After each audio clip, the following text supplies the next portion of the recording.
నమస్కారం. చెరుకూరి గ్రూప్ సమర్పించు చెప్పాలని ఉంది కార్యక్రమానికి స్వాగతం. సినీ రంగంలో రావాలని, మంచి నటుడవుదామని చాలామంది ప్రయత్నిస్తూ ఉంటారు. కొంతమంది నటుడవుదామని ఏమాత్రం ప్రణాళిక ఉండదు, కానీ నటుడుగా ఇక్కడ అవతరిస్తారు, మంచి సక్సెస్ని కూడా పొందుతారు. అలాంటి వారిలో ఒకరు డాక్టర్ డి రవిప్రకాష్ గారు. డాక్టర్గా ఒక డిగ్రీని సంపాదించుకుని దాని తర్వాత యాక్టర్గా మంచి గుర్తింపు తెచ్చుకున్నారు. ఒక హీరోగా, క్యారెక్టర్ ఆర్టిస్ట్గా తెలుగు సినిమా చరిత్రలో ఆయనకంటూ ఒక స్థానాన్ని ఏర్పరచుకున్నారు. ఇవాల్టి మన కార్యక్రమం చెప్పాలని ఉంది డాక్టర్ డి రవిప్రకాష్ గారితో. నమస్కారం అండి రవిప్రకాష్ గారు. భార్గవి గారు, చాలా చాలా థ్యాంక్స్ అండి. మీది ఎక్కడ అసలు ప్రాపర్? పెరిగిందంతా వైజాగ్, బట్ నాన్నగారు వాళ్ళది విజయవాడ అన్నమాట, విజయవాడ కృష్ణా డిస్ట్రిక్ట్. బట్ నాకు తెలిసింది, నాకు దగ్గరగా నేను ఎక్స్పీరియన్స్ చేసిన అట్మాస్ఫియర్ కానీ ప్లేసెస్ కానీ ఎక్కువగా Visakhapatnam. So Vizag is closer to my heart. Okay. So ఎంతమంది అండి మీరు అన్నదమ్ములు, అక్క చెల్లెలు? నేను అక్క. ఆవిడ ఏం చేస్తారు? తను ఇప్పుడు యుఎస్లో ఉంటుంది. ఇక్కడ గీతంలో గ్రాడ్యుయేషన్ అయిన తర్వాత పెళ్ళయి తను యుఎస్లో సెటిల్ అయిపోయింది అనమాట. అండ్ మీరు డాక్టర్ అవుదామని చిన్నప్పటి నుంచి అనుకున్నదా, లేకపోతే ఎలా అసలు? యాక్చువల్గా ఏంటంటే మా ఇంటి ఎదురుగుండా ఒక డాక్టర్ గారు ఉండేవారు. ఆయన అప్పట్లో వైజాగ్ చిన్న టౌన్ కదా, సో ఆయనకు ఒక కారు ఉండేది, ఫియట్ ప్రీమియర్ పద్మిని అని చెప్పి. అందులో ఆయన ఇలా కూర్చుని వెళ్తూ ఉండేవారండి. ఆ విజువల్ నాకు ఎంత స్ట్రాంగ్గా అయిపోయింది అంటే, అండ్ ఆయనకి ఎంత రెస్పెక్ట్ ఉండేదంటే మా ఊర్లో. సో అరే, డాక్టర్కి ఇంత రెస్పెక్ట్ ఉంటుందా, ఆయన అంత హుందాగా ఉంటారు అనేది నాకు అలా మైండ్లో స్టాంప్ అయిపోయింది అనమాట.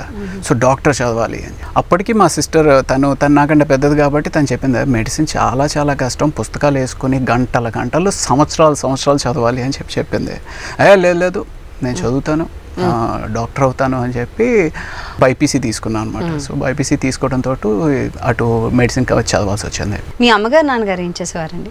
నాన్నగారు ఏమో కోర్టులో జాబ్ చేస్తూ ఉండేవారు, సూపరింటెండెంట్ కింద. అండ్ అమ్మ ఏమో హౌస్ వైఫ్, హోమ్ మేకర్.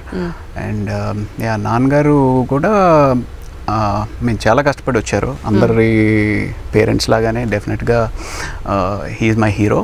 అంటే 18 ఏళ్ల వయసులో ఆయనకి ఏంటి తెలియని పరిస్థితుల్లో విశాఖపట్నం వచ్చేసేసి ఎవరి ద్వారానో కోర్టులో ఒక చిన్న జాబ్ చేయించుకుని అలాగా అంచెలంచెలుగా కష్టపడి పెరిగి మమ్మల్ని పెంచి. So he's my hero. డెఫినెట్గా. సో రష్యా పంపించాలంటే చాలా డబ్బుతో కూడినటువంటి పని ఒక ఎంబీబీఎస్కి. అండ్ డెఫినెట్గా ఇక్కడ మనకు వచ్చే ర్యాంక్స్ కానివ్వండి, ఆర్ మనకు వచ్చే రిజర్వేషన్స్తో లోకల్ సీట్ రావడం కష్టం ఎంబీబీఎస్. అవును. సో అక్కడికి వెళ్ళడానికి కొంచెం కష్టపడి ఉంటారు కదా మీరు? కష్టపడడం అంటే అదే, అప్పటికి ఇంటర్ అయ్యేటప్పటికి 17 years ఉంటాయి కదా. 17 years టైంలో ఏం చేయాలి, ఎంసెట్ మళ్ళీ ఇంకో 1 year లాంగ్ టర్మ్ చేయాలా లేకపోతే ఏంటి అనేది అనుకుంటున్న టైంలో విజయవాడలో మా మావయ్య గారు ఒక అతను ఉన్నారు, డాక్టర్ వెంకటరత్నం అని చెప్పి. ఆయన మాస్కో నుంచి ఎంఎస్లో కూడా మైక్రో సర్జరీ చేసి చాలా ఫేమస్ అనమాట. సో ఆయన సజెస్ట్ చేశారు, లేదు రష్యా పంపించండి, అక్కడ స్టడీస్ చాలా బాగుంటాయి, మీరేం ఆలోచించే అవసరం లేదు, అసలు ఏ క్వశ్చన్స్ ఏ అనుమానాలు పెట్టుకోకండి, ధైర్యంగా పంపించండి అని చెప్తే నాన్నగారు కూడా ఏమి ఇంకో రెండోసారి ఆలోచించకుండా, అదే టైంలో సోవియట్ యూనియన్ బ్రేక్ అయిపోవడం, అక్కడ కొంచెం పొలిటికల్ ఇన్స్టెబిలిటీ ఇదంతా ఉంది, అయినప్పటికీ ఆలోచించకుండా పంపించారనమాట. సో అక్కడికి వెళ్ళిన తర్వాత అదంతా కొత్త ప్రపంచం. కాకపోతే అప్పుడు ఆ 1-2 yearsలో కొంత విపరీతంగా వెళ్తూ ఉన్నారు ఇక్కడ నుంచి తెలుగు వాళ్ళు. అక్కడ మేము ఆల్మోస్ట్ ఒక 20 మంది దాకా తెలుగు వాళ్ళు ఇక్కడ హైదరాబాద్ నుంచి కానీ, విజయవాడ నుంచి కానీ, విశాఖపట్నం నుంచి కానీ అందరం కలిసి ఉండడంతో కొంచెం ఇనిషియల్గా బాగానే అడ్జస్ట్ అవ్వడానికి అంత కష్టం అవ్వలేదు. ఎందుకంటే మెయిన్ కష్టం అక్కడ ఏంటి అంటే, ఇప్పటి వరకు ప్రతిదీ టేబుల్ మీద మనకు వచ్చేసేది. అలాగే ఏ పుస్తకాలు కొనుక్కోవాలన్నా సరే వెంటనే ఇదండి. అక్కడికి వచ్చిన తర్వాత ప్రతిదీ ఇండిపెండెంట్గా మనం చేసుకోవాల్సిందే. వెదర్ కండిషన్స్ చాలా సివియర్గా ఉంటాయి, -40 degrees ఉంటుంది. వాళ్ళది సిస్టమ్ ఎంత పర్ఫెక్ట్గా వాళ్ళు తయారు చేసి పెట్టారు అంటే, మీరు వెళ్ళిన 3వ నెలకి మీకు భాష వచ్చేస్తుంది. అండ్ 3వ నెలల తర్వాత అంటే మినిమం వాడుక భాష ఏదైతే ఉంటుందో అది 3 నెలల్లో వాళ్ళు ఏంటంటే చాలా సిస్టమైజ్ చేసి ఉంటుంది. సోవియట్ ఎరాలో కదా డిజైన్ చేసిన ఎడ్యుకేషనల్ సిస్టమ్ ఏదైతే ఉందో 3వ నెలకి మీకు భాష, మీకు అంటే ఎవరితోటన్నా మాట్లాడాలన్న కాన్వర్జేషన్ వరకు 3వ నెలల దాకా వచ్చేస్తుంది. ఆ తర్వాత ఏంటి అంటే మీరు ఏ అయితే సబ్జెక్ట్ తీసుకుంటారో లైక్ మెడిసిన్ అయితే మెడిసిన్ ఓరియంటెడ్గా, అదే ఇంజనీరింగ్ అయితే ఇంజనీరింగ్ కావాల్సిన టెక్నికల్ టర్మ్స్ కానీ టర్మినాలజీ కానీ అదంతా మీకు ఆ 3rd month నుంచి ప్రాబబ్లీ ఒక 1 yearకి you will be ready to take up the course అనమాట. ఒక్కసారి డాక్టర్ అన్న బిరుదు వచ్చిన తర్వాత రెస్పాన్సిబిలిటీ, బాధ్యత వీటితో పాటు ఇంట్లో వాళ్ళకి కూడా అమ్మ మా అబ్బాయి డాక్టర్ ఇప్పుడు ఒక క్లినిక్ పెడతాడు లేకపోతే హాస్పిటల్లో వర్క్ చేస్తాడు అని వచ్చేస్తుంది. మీ ఇంట్లో ఎలా జరిగింది? మా ఇంట్లో ఎప్పుడు ఇది పలానా ఇది ఇలాగే జరగాలి అనేది ఎప్పుడు రెస్ట్రిక్షన్స్ లేవు అన్నమాట. ఈవెన్ నేను అక్కడ రష్యాలో ఉన్నప్పుడు కూడా ఏంటి చదువుతున్నావా, ఎలా చదువుతున్నావు, ఏం చదువుతున్నావు అనేది ఏమి ఉండేది కాదు.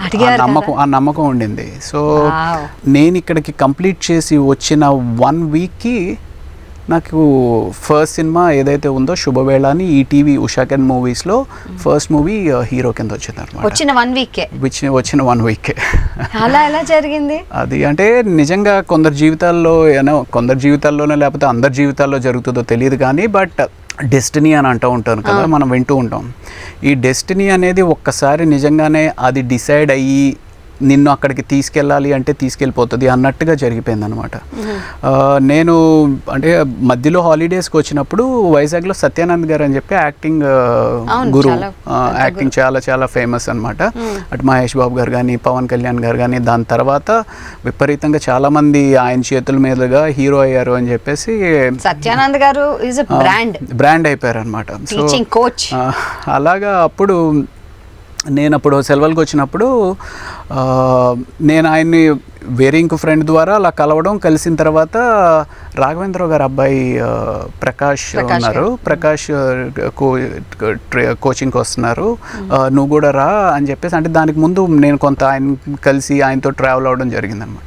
సో ఇంకప్పుడు సందర్భంలో కలిసారు అసలు ఆయన్ని ట్రావెల్ అయ్యారంటే? అంటే అప్పటి నుంచి అంటే మీకు థియేటర్ చేయాలనో లేకపోతే థియేటర్ చేయాలని ఇంట్రెస్ట్ కాదు కానీ, వెన్ యూఆర్ 21 అందరూ అరే ఎంత అందంగా ఉన్నావురా, నువ్వు శుభ్రంగా సినిమాల్లోకి వెళ్ళొచ్చు కదరా అన్నట్టు వెళ్ళి ఆ బురదలో దించారనమాట. సో ఆ రకంగా నేను ఎప్పుడు వచ్చినా వైజాగ్ అదే హాలిడేస్కి, రష్యా నుంచి హాలిడేస్కి వచ్చినప్పుడు వైజాగ్ ఇంకొక 1 weekలో రష్యా వెళ్ళిపోతాను అనుకున్న టైంలో ఒక ఆవిడ వచ్చి మీరు వైజాగ్ నుంచేనా అని అన్నారు.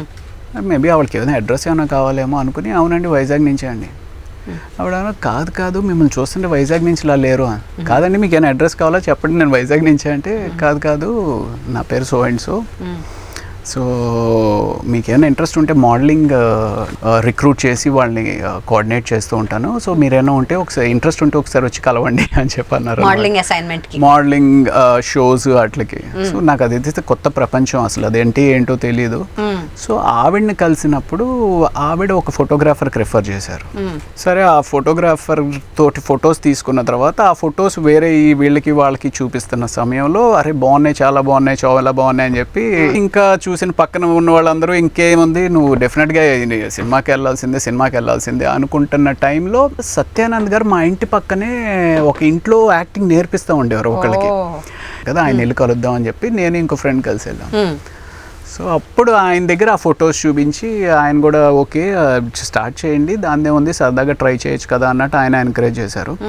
నేను రష్యా నుంచి వచ్చిన కరెక్ట్గా 1 weekకి ఆయన ఫోన్ చేశారు. ఒకరోజు ఫోన్ చేసి రవి గారు మీరు వచ్చేసారా అంటే అవునండి వచ్చి జస్ట్ ఒక 3-4 days అవుతుంది, ఏంటి సార్ చెప్పండి సార్ అంటే ఏం లేదండి మీ ఫొటోస్ అప్పుడు నా దగ్గర ఉన్నాయి కదా, ఫొటోస్ ఉషాకెన్ మూవీస్ వాళ్ళు ఒక సినిమా తీస్తున్నారు, వాళ్ళకి మీ ఫొటోస్ ఒక 5 నెలల క్రితం చూపించాను, వాళ్ళు 5 నెలల తర్వాత ఇప్పుడు కాంటాక్ట్ చేశారు, మీరేమైనా హైదరాబాద్ వెళ్ళగలుగుతారా అని చెప్పేసి అన్నారు. నేను అన్నాను సార్ ఆ ఫొటోస్ తీసుకున్నప్పుడు నేను ఏదో ఆడతా పాడతా ఏదో చేశానండి, మొన్న ఫైనల్ ఎగ్జామ్స్ అయినాయి, అస్సలు ఆల్మోస్ట్ ఒక 1-2 months పడుకోలేదండి, అలాగా నైట్ అవుట్స్ మీద చదువుతూ ఉన్నాము, సో ఇప్పుడు ఇది లేదండి అంటే సరదాగా హైదరాబాద్ వెళ్ళి తిరిగేసిరండి ఏముంది అని చెప్పేసి ఆయన అన్నారు. చెప్తే ఎవరు నమ్మరు, ఏదో మ్యాజిక్ లాగా అనమాట. ఆ రోజు యాక్చువల్లీ మా పేరెంట్స్ కూడా ఇంట్లో లేరు, మా మదరు ఫాదరు ఆ రోజు ఉదయం చెన్నై వెళ్ళారు, ఏది US వీసా స్టాంపింగ్కి. సో నేను ఒక్కడనే ఉన్నా, సో నా దగ్గర డబ్బులు కూడా లేవు. అదే రోజు ఉదయం మా ఫ్రెండ్స్ ఇద్దరు హైదరాబాద్ వెళ్తున్నాము, పొద్దున్న బీచ్లో కలిసినప్పుడు మేము మాట్లాడుకున్నాం. సో వెంటనే సార్ తోటి మాట్లాడేసి వాళ్ళకి ఫోన్ చేశారు, అరే మీరు వెళ్తానన్నారు కదా నేను కూడా వచ్చేసానంటే రా వచ్చేసాయి మేము వెళ్తున్నాం కదా 2 బర్త్లు ఉన్నాయి కదా ఎలాగోలాగా అడ్జస్ట్ అయ్యి వెళ్ళిపోదాం అని చెప్పేసి ఇంకా ఆ రకంగా హైదరాబాద్ వచ్చాను. మేబీ వాళ్ళు ఒకవేళ ఆ రోజు ట్రావెల్ చేయకపోతున్నారు అయి ఉంటే మేబీ నేను బయలుదేరి ఉండేవాడిని కాదేమో. లేదులేండి సార్ పెద్ద ఇంట్రెస్ట్ లేదు సార్ అని చెప్పేసి ఉండేవాడిని. Usha Kiran movies itself is a big సంస్థ. ఎగ్జాక్ట్లీ. అండ్ దాంట్లో ఆడిషన్స్ ఇవ్వడం, ఆడిషన్స్ కి వచ్చారు కదా మీరు first time. Correct. So auditions అంటే ఏమిటో తెలుసా ఆ టైంలో మీకు? అసలు ఆ టైంకి సినిమా అంటే తెర మీద చూడడమే తప్పితే సినిమా అనేది ఒక క్రాఫ్ట్. ఆ క్రాఫ్ట్లో ఎన్నో అంటే డిఫరెంట్ క్రాఫ్ట్స్ ఇంక్లూడ్ అయ్యి పనిచేస్తాయి.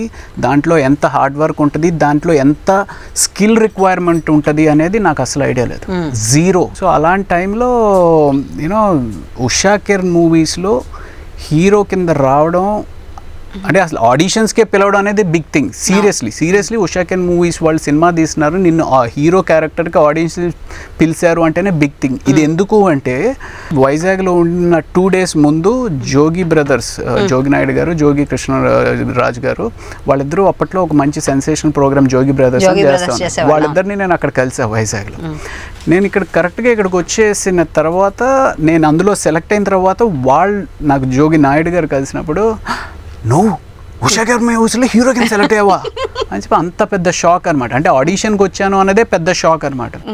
ఉస్మానియా యూనివర్సిటీ హాస్టల్లో మా ఫ్రెండ్ అసిస్టెంట్ డైరెక్టర్ ఉంటే తనతో పాటు హాస్టల్లో ఉండేవాడిని. అయితే అందరూ అక్కడ ఇంకా అందరూ స్ట్రగ్లింగ్ యాక్టర్స్ కూడా ఉండేవారు చాలామంది. ఏంటి ఎక్కడి నుంచి వచ్చావు అంటే వైజాగ్ నుంచి వచ్చానండి, ఉషా కిరణ్ మూవీస్లో ఏదో audition.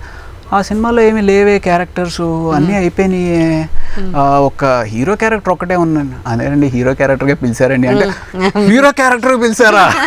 So that was the expression అన్నమాట. అంత సర్ప్రైజింగ్ అలాంటిది. సో ఆ ఆడిషన్ ప్రాసెస్ కూడా నాకు అన్నీ ఏదైతే నేచర్ కాన్స్పైర్ చేసినట్టుగా అది అలా అయిందనమాట. తేజ గారు కదా దానికి దర్శకత్వం. తేజ గారు was the back bone, but direct చేసింది రమణ గారు. దాని తర్వాత నో లుకింగ్ బ్యాక్. దాని తర్వాత there was always looking back. Always looking back అంటారా? అంటే నాకు అంటే ప్రతి మనిషికి ఆ స్ట్రగుల్ అనేది లేకుండా జీవితం ఉండదు. నా ఎంట్రీ ఎంత రెడ్ కార్పెట్గా అయింది అంటే నాకు రష్యా నుంచి వచ్చిన 1 weekలో హీరో కింద ఆడిషన్కి రావడం, ఆడిషన్కి వచ్చిన 5 daysలో షూటింగ్ స్టార్ట్ అయింది. అంటే షూటింగ్స్ జరిగిన ఫస్ట్ డే తర్వాత ఈనాడు పేపర్లో నా ఫోటో రాళ్ళపల్లి గారితో పాటు పడింది అనమాట. సో యూనో దట్స్ అసలు మ్యాజికల్ మూమెంట్. సో ఇప్పుడు ఏంటి అంటే ఫస్ట్ సినిమా అయిపోయింది. సినిమా అయిపోయిన తర్వాత ఎక్కడికో వెళ్ళిపోతాను అనుకున్న వాళ్ళం కాస్త ఒక అంటే ఆ రెడ్ లైట్ కూడా ఎలా పడింది అంటే ఇక్కడ నుంచి ఇంకా నీకు మూమెంట్ లేదు, ఇప్పుడు నువ్వు ఎటు వెళ్తావు. ఒక సినిమా అది సింపుల్గా లేదు 3 నెలల్లో చేసేసారు. 3 నెలలు సెప్టెంబర్లో స్టార్ట్ చేసాం, డిసెంబర్లో రిలీజ్ అయింది. సో ఇప్పుడు మెడిసిన్ వదిలేసేసి సినిమాల్లోకి వచ్చిన తర్వాత ఇప్పుడు మెడిసిన్కి వెళ్ళాలా లేకపోతే సినిమాల్లో కంటిన్యూ చేయాలా? అదొక సమస్య కదా. అది మామూలు సమస్య కాదు. ఎక్కడికి వెళ్ళినా సరే ఏంట్రా సినిమా చేసావు కదా, ఏమైంది, ఏం చేస్తున్నావు, ఇది ఒక ప్రశ్నలు ఉంటాయి. నాకంటే ఎక్కువ ఇంట్లో వాళ్ళకు ఉంటాయి. ఏంటి మీ వాడు ఏదో సినిమా చేశాడంట, ఇప్పుడు ఏంటి తర్వాత ఏం చేయబోతున్నాడు, ఇది అది. అంటే ఒక సైకలాజికల్ మానసిక వేదన ఎక్కువ ఉంటుంది. బట్ అప్పుడు ఏంటి అంటే అప్పుడు ఇంకా కొంత యంగే కాబట్టి మనకు అంత రిఫ్లెక్ట్ అవ్వలేదు, అంటే మన హిట్ చేయలేదన్నమాట. సో తర్వాత ఏమనిపించింది అంటే నాకు సరే వచ్చాము, ఏదో చేసాము, ఆ సినిమా వర్కౌట్ అవ్వలేదు, బట్ ఒక ఓడిపోయిన వాళ్ళలాగా వెనక్కి వెళ్ళిపోకుండా మనం ఏదో ఒకటి అయితే ప్రూవ్ చేసుకోవాలి కదా అనే ఉద్దేశంతో ఏంటి అంటే నేను ఆ సినిమా షూటింగ్ చేస్తున్నప్పుడు that was a very good learning experience. అంటే ఏదైనా సరే సబ్జెక్ట్ ఏదైనా ఉన్నా సరే థియరీ ఉంటుంది, ప్రాక్టికల్ ఉంటుంది.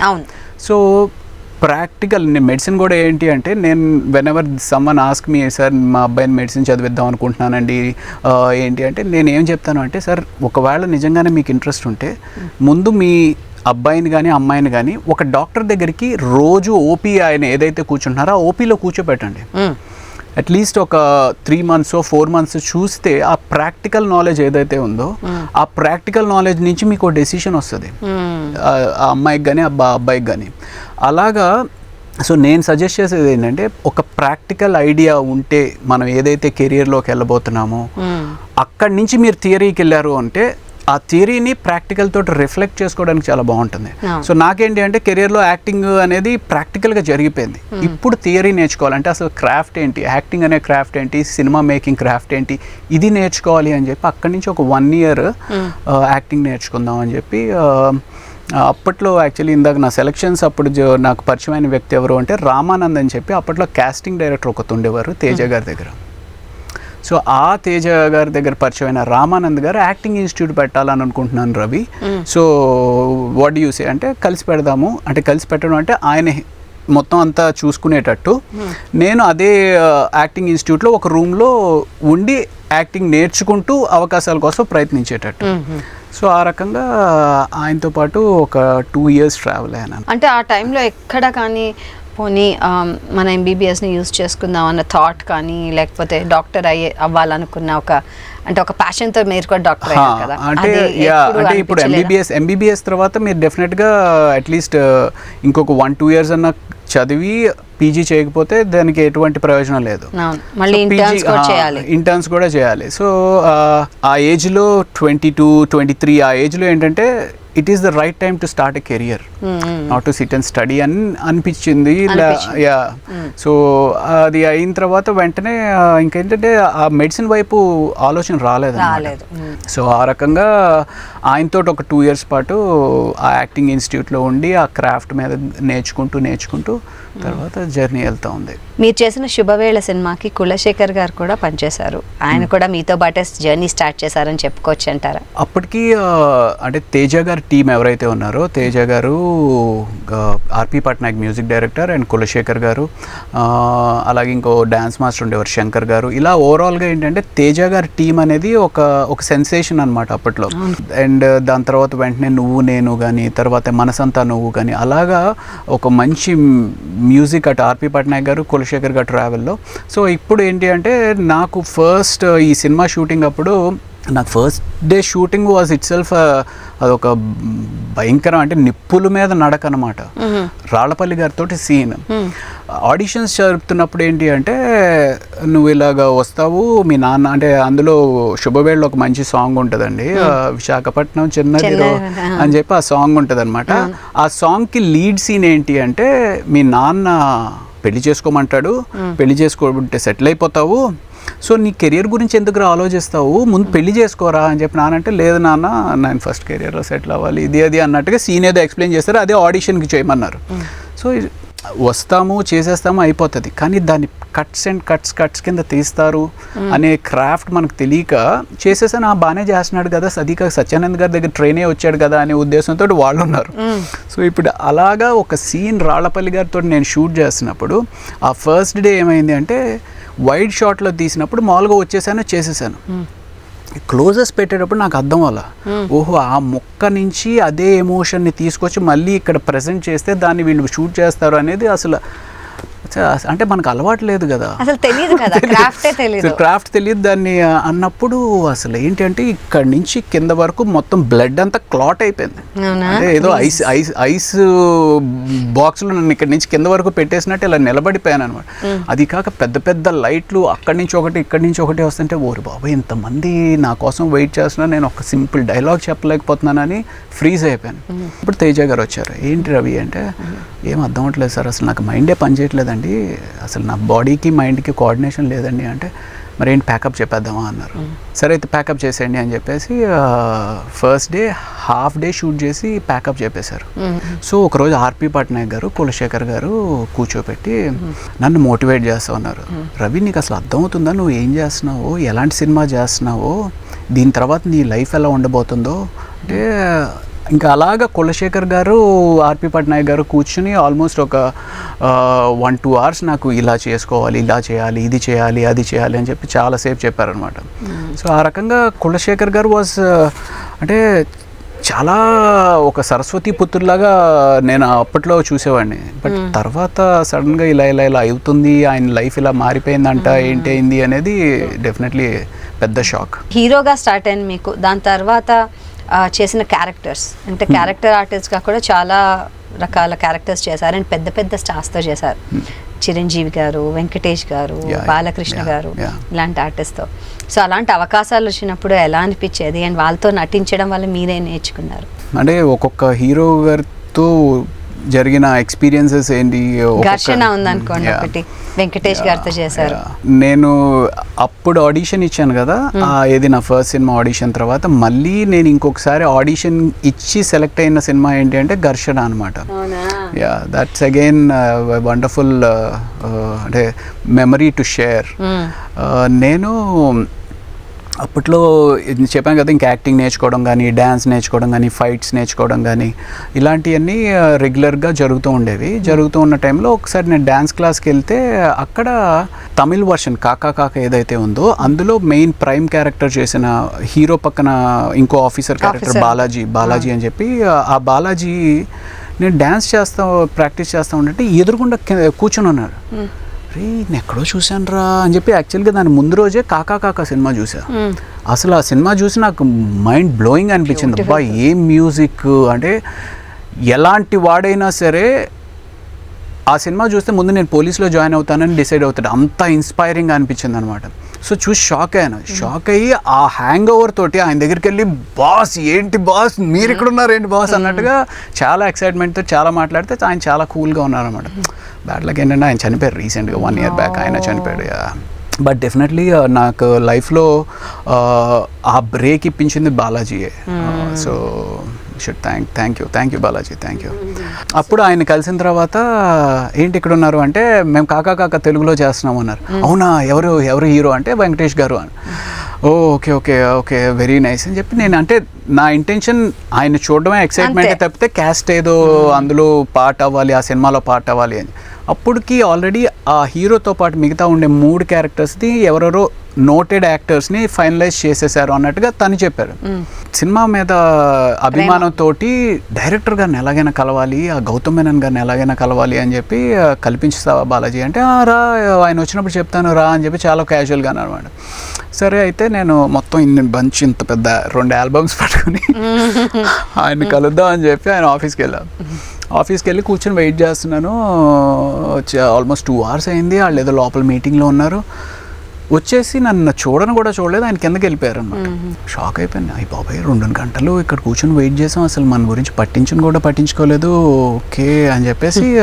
సో అప్పుడు మళ్ళీ ఆ రోజు వెళ్ళి ఇంకోసారి ఘర్షణ చూసి అదే ఘర్షణ కాదు కాకా చూసి, ఇలా కాదురా అని చెప్పేసి మొత్తం ట్రిమ్ చేసేసా, హెయిర్ అంతా ఫుల్ ట్రిమ్ వేసేసి మీసాలను కూడా పెద్ద మీసాలు చేసి అదే కైండ్ ఆఫ్ టీ షర్ట్ వేసుకొని నెక్స్ట్ డే వెళ్ళిపోయి మళ్ళీ ఫోటోలు పట్టుకుని. కానీ సార్ ప్రిపేర్డ్గా ఉన్నారు. సో వెళ్ళి ఫొటోస్ చూపించాను అనమాట. ఫొటోస్ చూపించి okay nice okay fine yeah my team will be in touch with you, that's okay fine okay I'll see you అని చెప్పేసి ఆయన వెళ్ళిపోయారు.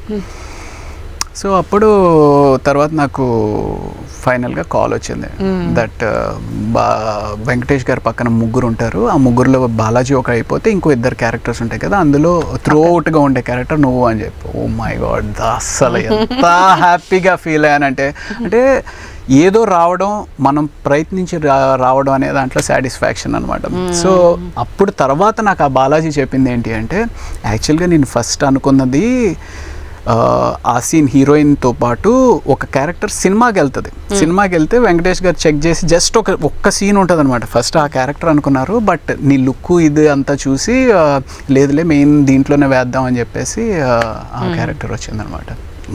చిన్నప్పటి నుంచి ఒక హీరోని అంత పెద్ద స్క్రీన్ మీద చూసిన హీరోని నీ ముందు అలా నడుచుకుని వస్తుంటే జస్ట్ ఇమాజిన్, ఆయన ఇలా అనుకుని ఇలా ఆయన కూడా మంచి టైట్ టీ షర్ట్లో వేసుకుని ఇలా అనుకుంటా వస్తుంటే స్టన్ అయిపోయాను.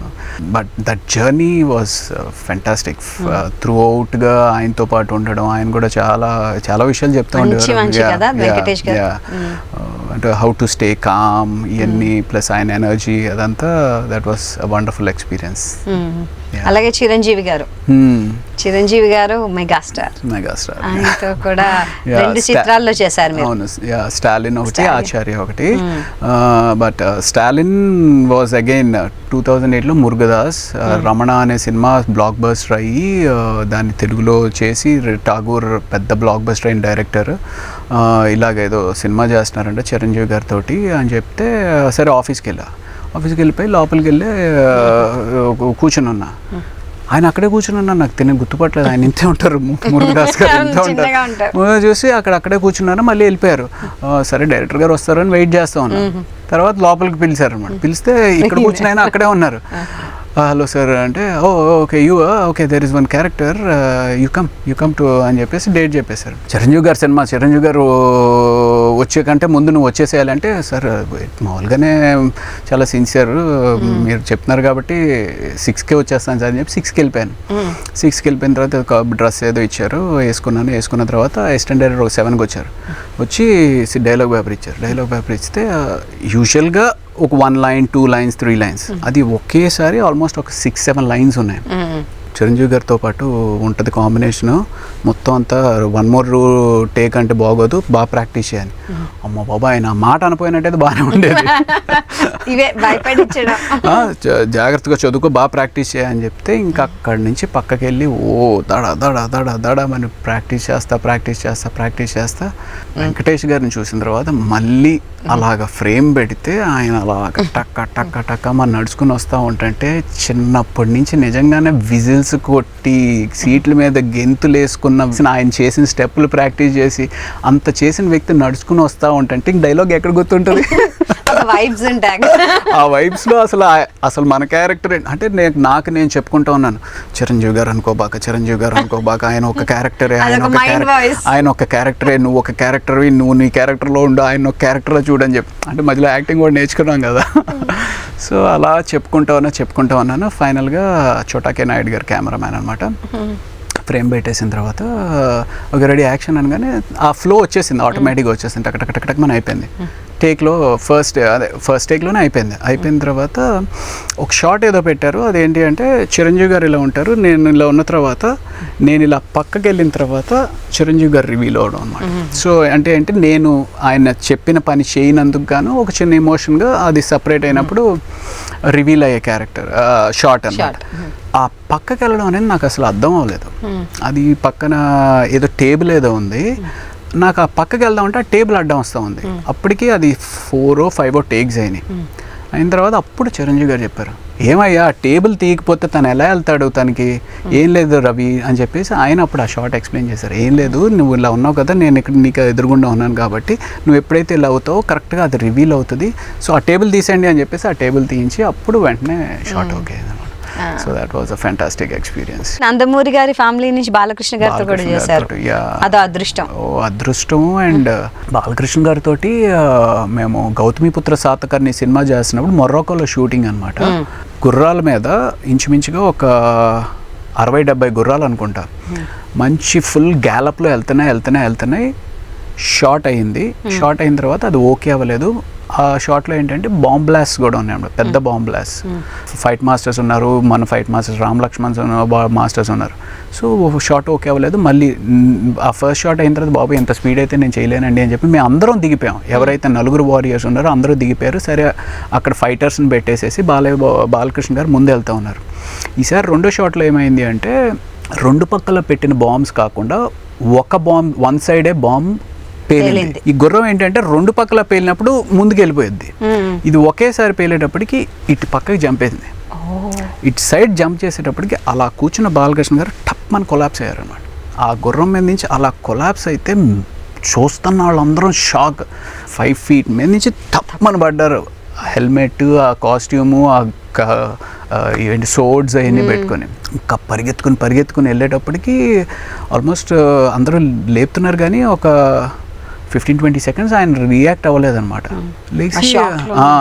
లేచి ఏంటి షాట్ ఓకే అయిందా, చేద్దాం అని చెప్పేసి అంత ఎనర్జెటిక్ అనమాట. అప్పటికి చాలా సివియర్ ఇంజరీ అయింది ఆయనకి, సివియర్ ఇంజరీ అయింది, అయినా సరే అసలు భయం అనేది లేదు. ఇప్పుడు మళ్ళీ డాకు మహారాజులో కూడా గుర్రంతో అవన్నీ ఒక్కొక్క అయితే ఎన్టీఆర్ గారితో జూనియర్ ఎన్టీఆర్ గారితో చేశారు. ఎన్టీఆర్ గారితో ఫస్ట్ మూవీ రభస, తర్వాత జనతా గ్యారేజ్. అంటే ఎన్టీఆర్ అంటే చాలా ఫ్రెండ్లీ, ఎవరికైనా సరే ఆ స్పేస్ ఇచ్చి ఏమంటారు ఆ కంఫర్ట్ ఇచ్చి he will make you feel that you are very close to him. చాలా ఫ్రెండ్లీగా ఉండేవారు. అండ్ రాణి రుద్రమ్మదేవిలో చేసింది ఒక మైథలాజికల్ క్యారెక్టర్. సో దానికి ఒక మంచి వ్యత్యాసం ఉంటుంది. ఒక నటుడిగా రకరకాల క్యారెక్టర్స్ చేయాలని ఒక తపన ఉంటుంది మనకి. సో ఎక్కువ పోలీస్ క్యారెక్టర్స్ మీరు చేశారు. అవును, అలాంటప్పుడు ఇందులో ఒక డిఫరెంట్ క్యారెక్టర్. కరెక్ట్, పౌరాణిక పాత్ర. అంటే అందులో ఒక్క సీనే యాక్చువల్లీ నాకు చెప్పింది, అది విఠల్ రెడ్డి అని చెప్పి గోనగన్నా రెడ్డి బ్రదర్ క్యారెక్టర్ ఉంటుంది అన్నట్టుగా చెప్పారు. సో ఫస్ట్ డే షూటింగ్ వెళ్ళినప్పుడు నేను బాగా అభిమానించే కన్నా గౌరవించే డైరెక్టర్స్లో గుణశేఖర్ గారు ఒకరు. ఎందుకంటే ఆయన ఎంత డెడికేటెడ్గా ఉంటారంటే ఆ పర్టికులర్ ప్రాజెక్ట్ ఏదైతే టేకప్ చేస్తారో ఆయనకి ఇంకేం ఉండదు అనమాట. మైండ్లో 24 hours ఆ ప్రాజెక్ట్ మీద ఉంటారు. సో అదే సైనికుడు వాజ్ వన్ ఎక్స్పీరియన్స్. మంచి చెడు అన్నీ జరిగింది ఆ సినిమా షూటింగ్ అప్పుడు. బట్ రుద్రమదేవి షూటింగ్ అప్పుడు ఏంటంటే ఆయనకి ఇంకా ఫ్రేమ్ అంటే అదొక పెయింటింగ్ లా ఫీల్ అవుతారు ఆయన. Everything has to be perfect. So నాకేంటి అంటే ఈ క్యారెక్టర్ చెప్పారు, డైలాగ్ ఇచ్చారు, పెద్ద డైలాగే ఉంది. పౌరాణికం మనం ఎప్పుడూ చేయలేదు.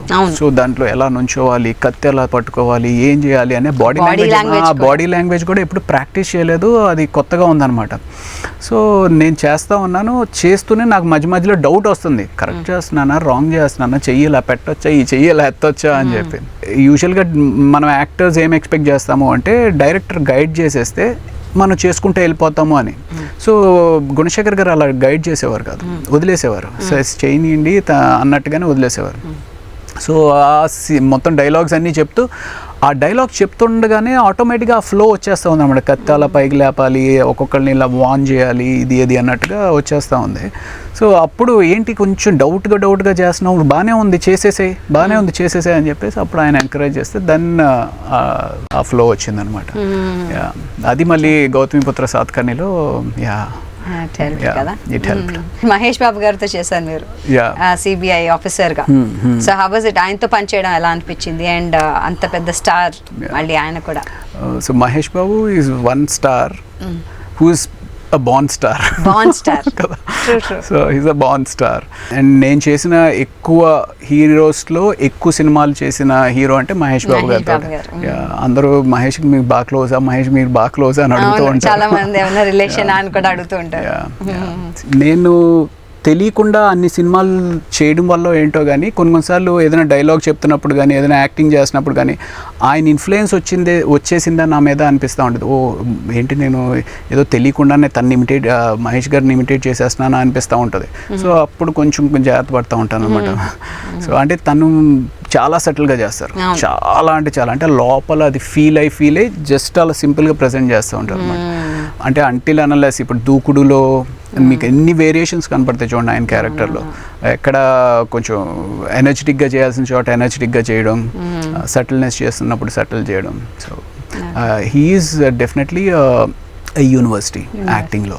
ఇప్పుడు ఆంధ్రప్రదేశ్ డిప్యూటీ సీఎం గారు పవన్ కళ్యాణ్ గారితో మీరు చేశారు. అది ఒక అపురూపమైన అవకాశం. ఎలా ఉందండి ఆయనతో పనిచేయడం? సుమారు 2-3 సినిమాలు చేసి ఉంటారు కదా. పవన్ కళ్యాణ్ గారితో జల్సా ఒకటి చేశాను, అత్తారింటికి దారేది ఒకటి, అండ్ కాటమరాయుడు. సో జల్సా అప్పుడు 2008 ఐ థింక్ 2008 or 2009. అప్పుడు చాలా అంటే ఆయన కూడా చాలా ఫ్రెండ్లీగా ఉండేవారు, చాలా ఫ్రెండ్లీగా ఉండేవారు. అన్నీ కనుక్కునేవారు, ఎలా వచ్చావు ఏంటి వచ్చావు అన్న చాలా బాగా మాట్లాడుతూ ఉండేవారు. అప్పుడు ఉత్తేజ అన్న కూడా ఉన్నారు. ఉత్తేజ అన్న ఆల్రెడీ పవన్ కళ్యాణ్ గారికి బాగా క్లోజ్గా ఉండేవారు.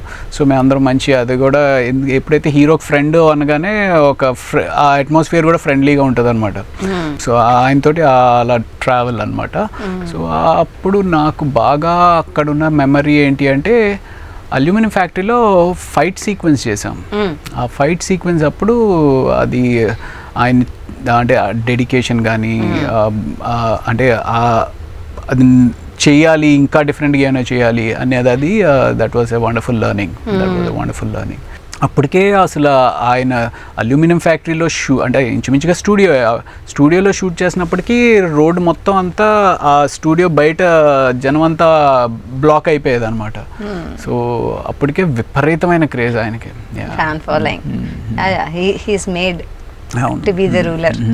అంటే ఆ కళ్ళల్లో అందులో డైలాగ్ ఉంటుంది, నీకు భయం కావాలి కదా టన్నుల కొద్దీ ఇస్తానన్న డైలాగులో ఆ కళ్ళల్లో ఉన్న పవర్ ఏంట్రా బాబు అనిపిస్తుంది.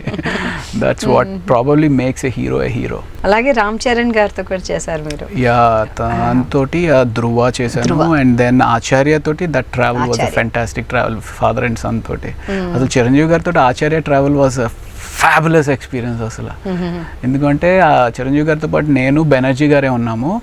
అండ్ మారేడ్మిల్లిలో ఆల్మోస్ట్ కరోనా సెకండ్ వేవ్ ఇంకా పికప్ అవుతుంది అంటే, కరోనా ఫస్ట్ వేవ్ అయిపోయి భయంగా ఉన్న పరిస్థితుల్లో మారేడ్మిల్లి ఫారెస్ట్లో ఆల్మోస్ట్ 14 days చేసాం అనమాట.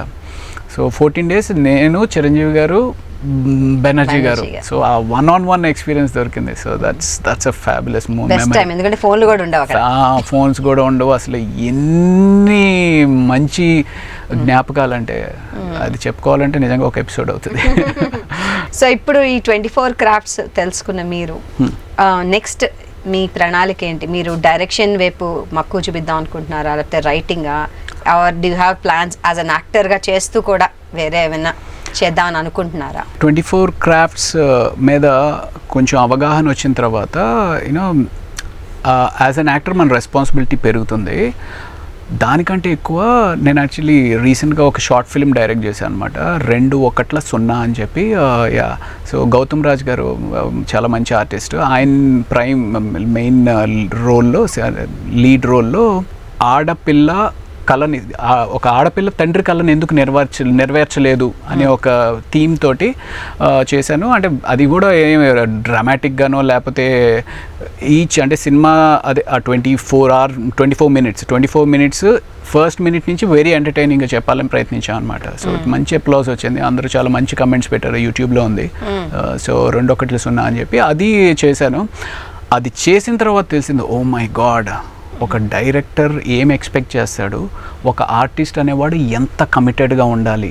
అంటే ఒక యాక్టర్గా అయితే మనకి ఏమి ఉండదు, వెళ్తాము, వాళ్ళు ఇచ్చిన డైలాగ్స్ చెప్తాము, మనకి ఉన్న ఏవైతే బాధ్యతలు ఉన్నాయో, చిన్న బాధ్యతలు ఉన్నాయో వాటి ప్రకారంగా మనం పర్ఫామ్ చేసేసి వచ్చేస్తాం. బట్ డైరెక్టర్ లాగా అంటే ఎన్ని కంట్రోల్ చేయాలి, ఎన్ని ప్రాక్టికల్ ఇష్యూస్ వస్తాయి. సో వాళ్ళకి ఒక ఆర్టిస్ట్ ఎంత కంఫర్ట్ ఇవ్వాలి, వాళ్ళ మీద బరువుని ఎంత తగ్గించాలి ఒక ఆర్టిస్ట్గా అనేది నాకు ఆ షూటింగ్ చేసినప్పుడు తెలిసిందన్నమాట. నేను చూసాను, చాలా బాగా చేశారు. Thank you. అంటే 200 పైగా పూర్తి చేసుకున్న చిత్రాల యాక్టర్గా ఇవాళ మీరు ఇక్కడ కూర్చున్నారు, ఎలా అనిపిస్తుందో? చాలామంది నన్ను అడుగుతూ ఉంటారు, మెడిసిన్ చేసి దాన్ని సాక్రిఫైస్ చేసి ఇటు వచ్చావు కదా, ఏమైనా రిగ్రెట్స్ ఉన్నాయా అని. డెఫినెట్గా రిగ్రెట్స్ అయితే లేవు.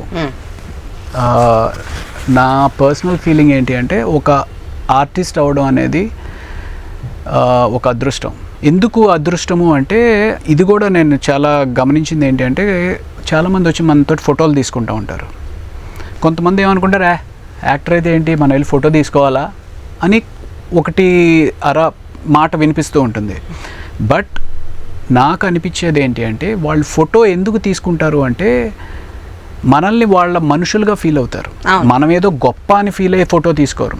ఇప్పుడు ఫర్ సపోజ్ మనం ఒక 20 years తర్వాత ఒక ఫ్రెండ్ని కలిసామనుకో, వాడిని చూసి ఆ ఎక్సైట్మెంట్ వస్తుంది, ఒరే నువ్వా ఎక్కడున్నావు, ఇది అది చెప్పి ఆ ఎక్సైట్మెంట్ ఉంటుంది. సేమ్ ఒక సిమిలర్గా ఏంటి అంటే, ఒక యాక్టర్ తోటి వాళ్ళు ఎన్నో ఎమోషన్స్ షేర్ చేసుకుంటారు ఆడియన్స్. ఆ ప్రేమ అభిమానంతో మనతోటి వచ్చి ఫోటో తీసుకుంటారు, మనం ఏదో గొప్ప అని కాదు. సో ఈ రకంగా అంత అభిమానాన్ని ఇన్ని వేల లక్షల మంది మన మీద చూపించగలడం అనేది మహా అదృష్టం అండి. సో మెడిసిన్ వదిలేసి సినిమా యాక్టర్ అవడం వల్ల నీకు రిగ్రెట్ ఉందా అంటే డెఫినెట్గా కాదు అని చెప్తాను. ఇప్పుడు ఓటీటీ కూడా వచ్చింది, ఓటీటీ ఉన్నది మరో ప్లాట్ఫామ్ అయిపోయింది. రైట్. సో చాలా వెబ్ సిరీస్ వస్తున్నాయి, వెబ్ ఫిల్మ్స్ వస్తున్నాయి. సో అందులో ఏమైనా అవకాశాలు వస్తున్నాయా, మీరు ఏమైనా చేస్తారా? అందులో ఇప్పుడు నేను కోబలి అని చెప్పి ఒక వెబ్ సిరీస్ చేశానండి. సో అందరూ తప్పకుండా చూడండి. అది కూడా కరోనా టైంలో షూట్ చేసింది అనమాట. చాలా యంగ్ టీమ్ తోటి చేసాం కోబలి అని. చాలా యంగ్ టీము, అందరూ పరిగెత్తుతూ ఒక చిన్న బడ్జెట్ తోటి చేసిన వెబ్ సిరీస్ అనమాట కోబలి. అంటే నేను షూట్ చేస్తున్నప్పుడు అరే పిల్లలు ఏదో కష్టపడుతున్నారు, వాళ్ళు ఏదో ఎంతూసియాజం తోటి చేస్తున్నారు, కానీ ఇది వర్కౌట్ అవుతుందా, నిజంగానే బాగా వస్తుందా లేదా అని చిన్న ఇది ఉన్నా సరే భయం.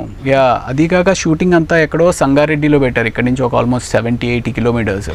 సో అక్కడ బోర్డింగ్కి ఏదైనా అరేంజ్మెంట్స్ లేవు. సో రోజు వెళ్ళి వెనక్కి రావడం చాలా కష్టపడి చేయాల్సి వచ్చింది. బట్ ఆ డైరెక్టర్కి చాలా నమ్మకం ఉంది ఆ స్క్రిప్ట్ మీద, కానీ తను చేయగలడు, తను చేస్తున్న విధానం మీద కూడా మంచి నమ్మకం ఉంది. మంచి సినిమా, మంచి ప్రాజెక్ట్ చేసామని నా ఇంపాక్ట్ వస్తుంది అనే నమ్మకం ఉంది. అండ్ అది కాకుండా యాక్చువల్లీ నేను ఓటీటీ ఇప్పుడు పాపులర్ అయింది, కానీ 2019లోనే చదరంగం అని చెప్పి శ్రీకాంత్ గారితో ఒక ఇది చేశాను అనమాట. దాంట్లో త్రూ అవుట్ క్యారెక్టర్ అంటే అది జనంలోకి ఎంత వెళ్ళింది అనేది తెలియదు, కానీ నాకు చాలా యాజ్ అన్ యాక్టర్ చాలా సాటిస్ఫాక్షన్ ఇచ్చిన వెబ్ సిరీస్ అనమాట. యాక్టింగ్ లైఫ్ గురించే మాట్లాడుకున్నాం, ఇప్పుడు పర్సనల్ లైఫ్. సో మీరు చెప్పండి, మీ లైఫ్ పార్ట్నర్ ఎవరు, ఏం చేస్తూ ఉంటారు, అలాగే మీ పిల్లలు? మై వైఫ్ తన పేరు మాధురి అనమాట. అండ్ తను paediatrician, practising, strong support, very very strong support. Love marriage, arrange marriage. అసలు పెళ్ళి అనేది అబ్బా, సినిమాలు చేసేవాళ్ళు, సినిమాలు యాక్టర్స్కి కానీ సినిమాల్లో పనిచేసే వాళ్ళకి కానీ పెళ్ళిళ్ళు అవ్వవు, తెలుసు కదా మీకు. అది కాక తను డాక్టర్ అయ్యి అరేంజ్డ్ మ్యారేజ్ అవ్వడం అనేది నిజంగానే ఏదో మ్యారేజెస్ ఆర్ మేడ్ ఇన్ హెవెన్కి సో స్ట్రాంగ్ సపోర్ట్. అంటే నాట్ ఓన్లీ మెంటలీ బట్ తను అంటే ఇల్లుని చూసుకోవడం, అంటే ఏ విషయం నా వరకు రాదు, ఏది లేదు, ఏది కావాలి అనేది అసలు నా వరకు రానే రాదు. షీ మేనేజెస్ ఎవ్రీథింగ్ అనమాట. యాజ్ అన్ యాక్టర్ మనం ఏది చేసినా సరే బికాస్ షీఈస్ వర్కింగ్, తన చుట్టుపక్కల ఉన్న వాళ్ళు ఏదైనా కమెంట్ చేయొచ్చు, దట్స్ ఎ బిగ్ ఛాలెంజ్ కదా. సో అవన్నీ కొంచెం జాగ్రత్తగా చూసుకుంటూ యూనో సపోర్ట్ చేయగలగడం అనేది వీఆర్ బ్లెస్డ్. అండ్ ఒక బాబు ఉన్నాడు, వాడు ఇప్పుడు 12th grade చదువుతున్నాడు. డాక్టర్ అవుతాడా? డాక్టర్ అయితే కాదు, ఏమో మేబీ తను మెడిసిన్ అనేది, అంటే వైఫ్ వాళ్ళ బ్రదర్ కూడా డాక్టరే, వాళ్ళ ఫాదర్ కూడా డాక్టరే. ఇంతమంది డాక్టర్స్ మధ్య మెడిసిన్ అయితే వద్దు అని చెప్పి క్లియర్గా డెసిషన్ తీసుకున్నాడు అనమాట. సో చూద్దాం. యాక్టర్ డాక్టర్ రవి ప్రకాష్ గారు, thank you very very much. వచ్చారు, చక్కగా మీరు అన్ని విషయాలు మాతో షేర్ చేసుకున్నారు. Thank you very much. చెప్పాలని ఉంది ఈ ప్రోగ్రామే, టైటిల్లోనే నిజంగానే మనకి చెప్పాలనిపించి మీ ప్రోగ్రామ్కి రావాలి. సో నాకు ఎప్పటి నుంచో అనిపిస్తూ ఉందన్నమాట ఈ ప్రోగ్రామ్కి రావాలి. ఎందుకు అంటే నన్ను ఈ రంగంలోకి yes come, you are here, you will be welcomed అని నాకు ఆ ధైర్యాన్ని ఇచ్చి ఆ అవకాశాన్ని ఇచ్చింది ఈటీవీ, రామోజీరావు గారి సంస్థ, ఉషాకేర్ మూవీస్. నా హృదయపూర్వక ధన్యవాదాలు ఈ సంస్థకి. అండ్ ఇలాగా నాలాంటి వాళ్ళని ఎంతో కొన్ని వేల మందికి ఈ సంస్థ ఒక ఆధారం అయింది. సో చాలా చాలా సంతోషం. Very happy being on this programme. Thank you so much. ఈ కార్యక్రమాన్ని ఈటీవీ విన్ మొబైల్ యాప్లో కూడా వీక్షించండి.